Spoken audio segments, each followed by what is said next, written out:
My dear students, welcome to my English class. Today I am going to teach an important topics of English grammar, without which it's quite impossible to make any sentences. Do you know what is it?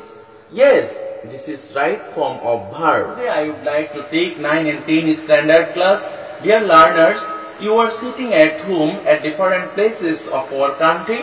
If you enjoy the class, I am sure that you will be able to learn many things. So I request all of the viewers to share of this video so that the student can learn many things. Going to start right forms of verb. I will give some pictures. Actually, right form of verb is the soul of English grammar.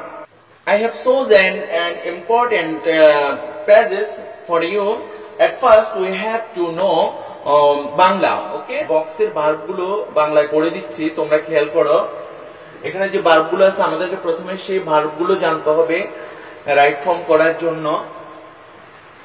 Take নেওয়া বা লওয়া, work কাজ করা, কাম আসা, dominate শাসন করা, confine আবদ্ধ হওয়া বা আবদ্ধ করা, বি হতে বি অর্থাৎ এখানে বি ভার্ব বসাতে হবে, am is or was according to tense, contribute অবদান রাখা, need প্রয়োজন হওয়া, keep রাখা, কাম আসা হতে কাম। তো এখন আমরা যখন রাইট ফর্ম অফ ভার্ব করতে যাই আমাদেরকে একটা বিষয় মাথায় রাখতে হবে, সেটা হলো আমরা অনেকে প্রশ্ন হাতে পেয়ে হুবহু লেখা শুরু করে দিই, কিন্তু না, এটি করা যাবে না। কেননা আমরা যখন লেখা শুরু করে দিই মিডলে এসে দেখি এটা অন্য অর্থ মিন করছে বা অন্য টেন্স মিনস করছে। এজন্য আমাদেরকে প্রশ্ন পাওয়ার পর এ টু জেড পড়ে নিতে হবে, পড়ে এটার উপর একটা আইডিয়া নিতে হবে এটা কোন টেন্স মিন করে। ওকে, তো এখন আমি এটা পড়ে দিচ্ছি। Today women are playing an important role in all spheres of life. Today, আজকাল women নারীরা are playing an important role গুরুত্বপূর্ণ ভূমিকা রাখছে in all spheres of life জীবনের প্রত্যেকটা ধাপে। আজ নারীরা জীবনের প্রত্যেকটা ধাপে ভূমিকা রাখছে, এটা আমরা যদি খেয়াল করি হ্যাঁ সর্বত্র আমরা এটি দেখতে পাই। Once একদা they were তারা ছিল, তারা মানে নারীরা ছিল, by men পুরুষ দ্বারা। তাহলে এখন এটি বোঝা যাচ্ছে, সেন্টেন্সটা পড়ে বোঝা যাচ্ছে স্ট্রাকচারালি সেন্টেন্সটা প্যাসিভ হবে। তাহলে আগে আমাদেরকে বাংলাটা বুঝতে হবে, বাংলা বুঝে বক্স থেকে ভার্ব চয়েস করতে হবে, তারপর রাইট ফর্ম। তো আমরা সেন্টেন্সটা আবার পড়ছি, তোমরা খেয়াল করো। ওয়ান্স একদা they were তারা ছিল, by men পুরুষ দ্বারা, অর্থাৎ একদা তারা পুরুষ দ্বারা শাসিত ছিল, একদা তারা পুরুষ দ্বারা শাসিত ছিল। তো এই শাসিত হওয়া ইংরেজি এখানে হলো ডোমিনেট। হ্যাঁ, এখন ডোমিনেটটা এখানে ভার্বের প্রেজেন্ট ফর্মে আছে, আমাকে এখানে কোন ফর্ম ব্যবহার করব সেটা আমার বাক্যের স্ট্রাকচার বলে দিবে।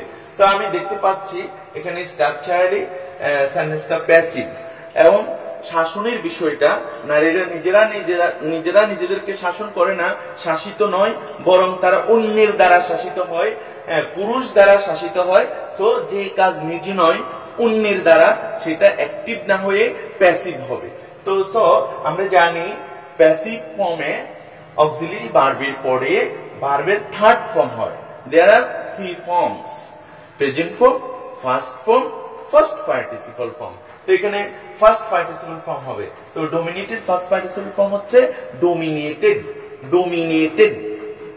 Once they were dominated by men. এখানে আমি আরো একটা কথা বলে রাখছি, অক্সিলারি ভার্বের পরে বেসিক্যালি দুটো ফর্ম হয়, একটা হচ্ছে আইএনজি ফর্ম আর একটা হচ্ছে পিপি ফর্ম, অর্থাৎ ফার্স্ট পার্টিসিপল ফর্ম। যদি ঘটনাটা চলমান হয়, কন্টিনিউয়াস হয়, তখন আইএনজি ফর্ম হবে, আর যদি প্যাসিভ হয় তখন ভার্বের থার্ড ফর্ম অর্থাৎ ভার্বের পিপি হবে। Understand? Okay, next sentence, they are no longer তারা আর নয়, উইদিন মধ্যে, the four walls চার দেয়ালের মধ্যে, of their parents or husband's house তাদের পিতামাতা অথবা স্বামী বাড়িতে। এখানে বলতে চেয়েছে নারীরা এখন আর তাদের পিতামাতা বা স্বামীর বাড়িতে চার দেয়ালের মধ্যে আবদ্ধ নয়। তো দেখো, আবদ্ধ হওয়ার বিষয়টা কিন্তু অন্যের দ্বারা হয়, কেউ নিজেকে নিজে আবদ্ধ রাখে না। তাহলে সেই দৃষ্টিকোণ থেকে এখানেও যে অক্সিলিয়ারি ভার্ব আছে এরপরে ভার্বের থার্ড ফর্ম হবে, অর্থাৎ সেন্টেন্সটা প্যাসিভ হবে। তাহলে আবদ্ধ হওয়া ইংরেজি কি আমরা এখান থেকে সার্চ করব। তাহলে দেখতে পাচ্ছি আবদ্ধ হওয়া ইংরেজি কনফাইন। আবদ্ধ হওয়া ইংরেজি কি কনফাইন। তাহলে কনফাইন এর থার্ড ফর্ম হবে কনফাইন্ড। কনফাইন্ড ডি যোগ হবে কনফাইন্ড। ওকে, দে আর নো লঙ্গার, তারা আর নয় কনফাইন্ড আবদ্ধ উইদিন দ্য ফোর ওয়ালস, চার দেয়ালের মধ্যে, অফ দেয়ার প্যারেন্টস তাদের পিতামাতার, অর হাজবেন্ডস হাউস তাদের পিতামাতা অথবা তাদের স্বামীর বাড়ির চার দেয়ালের মধ্যে তারা আর আবদ্ধ নয়। যেহেতু সেন্টেন্সটি প্যাসিভ, তাহলে এখানে ভার্বের থার্ড ফর্ম হবে। Next sentence, they have dash out of the kitchen and are dash hand in hand with men। আবার পড়ছি, they have dash out। আগে আমাদেরকে অর্থটা বুঝে ভার্ব চয়েস করতে হবে, তারপর আমাদেরকে কি করতে হবে, সঠিক ফর্মটা নিতে হবে। they have dash out of the kitchen, অর্থাৎ তারা রান্নাঘর থেকে বের হয়ে এসেছে, রান্নাঘরের বাইরে এসেছে। তাহলে আসা ইংরেজি কি কাম। আসা ইংরেজি কাম। এবার আমার ভার্বটা সিলেক্ট হয়ে গেছে, এবার আমাদেরকে সঠিক ফর্ম বসাতে হবে। তো আমরা জানি এখানে গ্যাপের আগে হ্যাভ আছে, আমরা জানি have has had, have has had এদের পরে ভার্বের থার্ড ফর্ম হয়। তাহলে আমরা এখানে থার্ড ফর্ম লিখবো, কামের থার্ড ফর্ম কাম। কাম, কেম, কাম। আমাদেরকে রাইট ফর্ম করতে হলে আমাদেরকে স্ট্রং ভার্ব, উইক ভার্ব অধ্যায়টা ভালোভাবে দেখতে হবে। ভার্বের তিনটা ফর্ম আমাদেরকে জানতে হবে। বেসিক্যালি ভার্বের তিনটি form, present form, first form, first participle form. আর মেইনলি ভার্বের ফার্স্টটি form present form, first form, first participle form, ING form, S ES form. এগুলো যদি আমাদের জানা থাকে, টেন্স সম্পর্কে আমাদের আইডিয়া থাকে, তাহলে আমরা রাইট ফর্ম করতে পারবো। তো দেখো, তাহলে এখানে হবে কাম। হ্যাঁ, কামের পিপি কাম। They have come. তো এখন কাম কেন হয়েছে, হ্যাভ থাকায় কাম হয়েছে। দে হ্যাভ কাম, তারা এসেছে, আউট বাইরে, অফ দ্য কিচেন রান্নাঘরের বাইরে, and are hand in hand হাতে হাত রেখে, উইথ ম্যান পুরুষের সাথে। পুরুষের সাথে হাতে হাত রেখে মানে কি বোঝাচ্ছে, অর্থাৎ পুরুষের সাথে একসাথে কাজ করছে। আমরা অফিস আদালতে দেখতে পাচ্ছি নারী পুরুষের যে একসাথে কাজ করার বিষয়টা, সেটি এখানে বোঝানো হয়েছে। হাতে হাত রেখে মিন্স পাশাপাশি কাজ করছে। ওকে, তো আমরা এখানে দেখবো কোন টেন্স প্রয়োগ হয়। কাজ করা ইংরেজি হচ্ছে ওয়ার্ক। তো আমি এখানে ওয়ার্ক নিয়ে আসবো, কিন্তু আমাকে সঠিক ফর্ম যখন ব্যবহার করব, আমি এখানে কোন ফর্মটা অ্যাপ্লাই করব। তো আমি এখানে গ্যাপের আগে দেখতে পাচ্ছি আর আছে, তো আমি বলছি এম ইজ আর ওয়াজ এর এদের পরে দুটা ফর্ম হয়, একটা হলো আইএনজি ফর্ম আর একটা হচ্ছে ভার্বের ফিফি। তো যদি কাজটা চলমান হয় তখন হবে আইএনজি ফর্ম, আর যদি প্যাসিভ হয় তখন হবে পিপি। তো এখানে নারীদের কাজ করার বিষয়টা, এটা একটা চলমান কাজ, নারীরা এখনো কাজ করছে পুরুষের পাশাপাশি। যে কাজটা চলমান সেটা কন্টিনিউয়াস হবে, আর এখানে যেহেতু আর আছে তাহলে প্রেজেন্ট কন্টিনিউয়াস হবে। আর প্রেজেন্ট কন্টিনিউয়াস এর স্ট্রাকচার হচ্ছে subject plus by dash higher education they are becoming pilots, doctors, engineers, etcetera, এটসেট্রা। বাইটা পার্টস অফ স্পিচের দিক থেকে প্রিপোজিশন, তাহলে আমরা জানি প্রিপোজিশনের পরে বারবার আইএনজি হয়। এখন আমরা বার বাছাই করব, বাই ড্যাশ হায়ার এডুকেশন উচ্চ শিক্ষা নিয়ে, তো নেওয়া ইংরেজি হলো টেক। হ্যাঁ, তাহলে এখানে যে প্রিপোজিশন আছে তাহলে টেকের সাথে আইএনজি হবে, দিস ইজ রাইট ফর্ম। হ্যাঁ, বাই টেকিং হায়ার এডুকেশন উচ্চ শিক্ষা নিয়ে, দে আর বিকামিং তারা হচ্ছে, পাইলট হচ্ছে, ডাক্তার হচ্ছে, প্রকৌশলী হচ্ছে, শিক্ষক হচ্ছে, ইত্যাদি ইত্যাদি। তাহলে এখানে বাই আছে, বাইয়ের পরে ভার্বের সাথে প্রিপোজিশন হয়েছে। They have dash able, able সক্ষম, তাহলে they have dash able to prove প্রমাণ করতে দেয়ার ওর তাদের যোগ্যতা, অর্থাৎ তারা তাদের যোগ্যতা প্রমাণ করতে সক্ষম হয়েছে, নারীরা তাদের যোগ্যতা প্রমাণ করতে সক্ষম হয়েছে।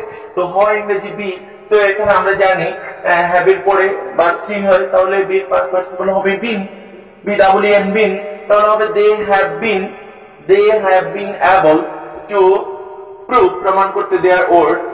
এবার দেখো they dash much to the economy of the country, they তারা মানে নারীরা, মাচ অনেক টু দা ইকোনমি অর্থনীতিতে, অফ দা কান্ট্রি দেশের অর্থনীতিতে, অর্থাৎ তারা দেশের অর্থনীতিতে কি অবদান রাখছে। এখানে একটা বিষয় খেয়াল রাখতে হবে, চিরন্তন সত্যের ক্ষেত্রে প্রেজেন্ট ইনডেফিনিট, চলমানের ক্ষেত্রে কন্টিনিউয়াস, বর্তমানে চলমান হলে প্রেজেন্ট কন্টিনিউয়াস। তাহলে নারীরা যে অবদান রাখছে, রাখার বিষয়টা আমরা দুটো টেন্স এখানে অ্যাপ্লাই করতে পারি। একটা হলো তারা যে অবদান রাখছে বিষয়টা যদি আমি চিরন্তন সত্য ধরি তাহলে হবে প্রেজেন্ট ইনডেফিনিট কন্ট্রিবিউট রয়ে যাবে, আর যদি তাদের অবদান রাখাকে আমি চলমান ধরি তাহলে প্রেজেন্ট কন্টিনিউয়াস করব। প্রেজেন্ট কন্টিনিউয়াস করলে এরপরে আর verb ING, they are contributing much to the economy. তাহলে আমি এখানে দুইটা টেন্স অ্যাপ্লাই করতে পারি, they are contributing or they contribute much to the economy of the country. Understand? Next, now এখন E dash to the realisation of the man that true development of the country is never possible dash half of the population idle at home. Most important lines খেয়াল করো, now it dash to the realization, উপলব্ধি অর্থাৎ বুঝে আসা, এখন এটি বুঝে এসেছে, পুরুষদের বুঝে এসেছে। তো আসা ইংরেজি কাম, হ্যাঁ, সো এবার আমি বার বাছা হয়ে গেছে, রাইট ফর্ম লিখবো, পুরুষদের কি বুঝে এসেছে, ট্রু ডেভেলপমেন্ট সত্যিকারের উন্নয়ন অফ দ্য কান্ট্রি, দেশের সত্যিকারের উন্নয়ন ইজ নেভার পসিবল, কখনো সম্ভব নয়। এই যে পুরুষদের বুঝে আসার বিষয়টা, হ্যাঁ, এটা সবেমাত্র এসেছে, যার ফলে এখনো বর্তমান। তো এই ক্ষেত্রে আমরা প্রেজেন্ট পারফেক্ট অ্যাপ্লাই করব। প্রেজেন্ট পারফেক্ট স্ট্রাকচার কি, subject plus haves plus verb three. তাহলে এখানে আমি লিখবো নাও ইট হ্যাজ কাম, হ্যাঁ, has come, now it has come, এখন এটি এসেছে, to the realization, উপলব্ধিতে, of the man, পুরুষের, that যে true development সত্যিকারের উন্নয়ন of the country, দেশের সত্যিকারের উন্নয়ন is never possible, কখনো সম্ভব নয়, dash half of the population, অর্ধেক জনসংখ্যাকে আইডল অলস এখন বাড়িতে, অর্থাৎ অর্ধেক জনসংখ্যাকে বাড়িতে অলস রেখে দেশের উন্নয়ন সম্ভব নয়। তো রাখা ইংরেজি কি, কিপ, রাখা ইংরেজি কিপ। তো এখানে একটা বিষয়, সবচেয়ে গুরুত্বপূর্ণ বিষয় যেটি মনে রাখবে, একটা সেন্টেন্সে একটা ফিনিট ভার্ব হয়, যদি তোমাকে এই ক্ষেত্রে দুটো ভার্ব ব্যবহার করতে দেয় তাহলে চোখ বন্ধ করে নেক্সট তার সাথে আইএনজি করে দিবে। নিয়ম হচ্ছে পরেরটাকে কি করতে হবে, নন ফিনিট ভার্ব করতে হবে। There are three forms of non finite verb, infinitive, gerund, participle. তো আমি এখানে পার্টিসিপল করেছি, প্রেজেন্ট পার্টিসিপল। এতটুকু যদি মনে না রাখা যায় তাহলে আমরা এভাবে শিখবো, একটা সেন্টেন্সে যদি দুটা ভার্ব থাকে নেক্সটের সাথে আইএনজি করে দিব। তো সেই দৃষ্টিকোণ থেকে এখানে কি হবে, কিপিং হবে, keeping half of the population idle at home. আমি আবার বলছি, now it has come to the realisation of the man that true development of the country is never possible keeping half of the population idle at home. পুরুষদের এখন বুঝে এসেছে অর্ধেক জনসংখ্যাকে বাড়িতে অলস রেখে দেশের সত্যিকারের উন্নয়ন সম্ভব নয়। তারপর দেখো, সো তাই it does no telling that, এটি বলার প্রয়োজন নেই যে, তো প্রয়োজন ইংরেজি হচ্ছে নিড, তো এটা একটা প্রেজেন্ট ইনডেফিনিট টেন্সের sentence, so in third person singular, তো এখানে নিডস হবে। It needs no telling that, বলার প্রয়োজন নেই যে women, নারীরা আর প্লেইং এ গ্রেট রোল, গুরুত্বপূর্ণ ভূমিকা রাখছে in the socio economic condition, আর্থসামাজিক অবস্থায় অফ আওয়ার কান্ট্রি, আমাদের দেশের। এটি বলার প্রয়োজন নেই যে নারীরা আমাদের দেশের আর্থসামাজিক অবস্থায় গুরুত্বপূর্ণ ভূমিকা রাখছে। তো ডিয়ার লার্নার্স, আমি কিন্তু পুরো প্যাসেজটা পড়ে দিয়েছি। নিয়ম হচ্ছে প্রথম A to Z একবার পড়ে নিতে হবে, তো ভিডিও লেন্থটা বড় হয়ে যাচ্ছে। আমি একেবারে তোমাদেরকে বুঝিয়ে দিয়েছি, এখন তোমরা এগুলো নিজেরাই সলভ করে নিবে। তো করোনার এমন সময় তোমরা নিজেদেরকে ভালোভাবে প্রিপেয়ার করো, সময় নষ্ট না করে সবাই ভাষায় থেকো, ভালোভাবে স্টাডি করো, সেই প্রত্যাশা এখানে শেষ করছি। আল্লাহ হাফেজ।